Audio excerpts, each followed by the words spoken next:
لو القراءة مش مشكلة بالنسبة لك فغالبا اختيار الكتاب هو اللي ممكن يكون مشكلة. نعرف ناس كتير جدا عندهم الوقت والرغبة انهم يقرأوا، ولكن مشكلة اختيار الكتاب هي اللي بتردهم عن القرار ده كل مرة. في فرجة هنقولك على الخطوات اللي تقدر تطبقها بكل سهولة كل لما تحب تقرأ كتاب جديد.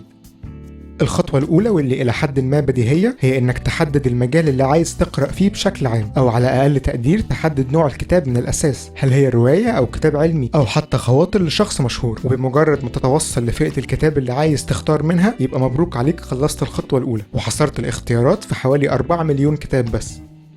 تعود انك تسأل شخص خبير في المجال اللي عايز تقرا فيه. لو مثلا عايز تقرا رواية اسأل حد يكون اكتر حاجة بيعملها هي انه بيقرأ روايات، ولو عايز كتاب اكاديمي خلي حد درس المجال ده يرشح لك كتاب او اكتر. الناس اصحاب الخبرة في مجال معين بيوفروا عليك وقت كبير جدا بحكم انهم اصلا على اطلاع مستمر على الكتب دي، ده غير انهم هيكونوا قروا بالفعل عدد كبير منها. مش بالضرورة ابدا ان ترشيحات الشخص ده تكون صح، فلو قدرت تسأل عدد اكبر من الناس هتضمن نتيجة احسن.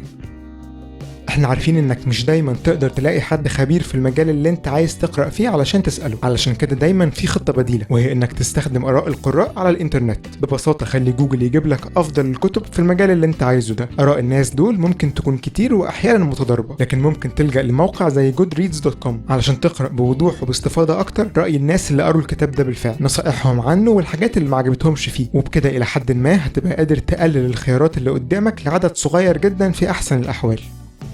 الخطوة اللي جاية هي انك تعاين الكتب دي بنفسك. لو على افتراض انهم 3 أو 4 كتب فالموضوع مش هيبقى صعب. دور على الكتب دي في المكتبة او على الانترنت لو متاحين بشكل مجاني، وعدي بسرعة على الفهرس وتأكد ان المواضيع اللي موجودة فيه هي اللي انت عايز تقراها. كمان عدي بسرعة على مقدمة الكتاب اللي كلنا مش بنقراها دي، واعرف منها اسلوب الكاتب ده في التنظيم والكتابة وهل هيكون مناسب ليك ولا لا. وتجاهل تماما غلاف الكتاب، انت مهتم بمحتوى الكتاب نفسه مش بشكل. الحاجات دي المفروض تخليك تفضل كتاب على غيره من الباقيين، او على اقل تقدير تبقى عارف ان في كذا خيار كويس وان اي واحد فيهم هتحصل منه على اللي انت عايزه.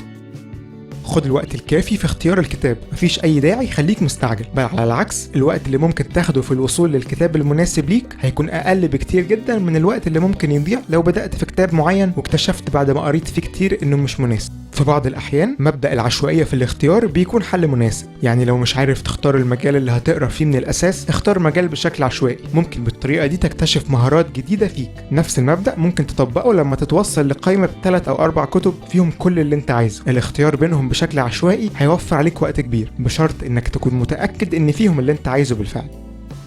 ثانية واحدة، احنا بنفرح جدا لما بتطلبوا مننا في الكومنتس فيديوهات معينة نعملها، بس 90% من طلباتكم بتكون حاجات اوريدي عملناها قبل كده، فتأكد انك تروح على صفحة القناة وتدور على الفيديو اللي انت عايزه، ولو ما لقيتهوش قول لنا في كومنت ونوعدك هنحاول نعمله في اقرب وقت. ما تنساش تشير الفيديو مع كل حد محتاجه. نشوفكم الفيديو الجاي.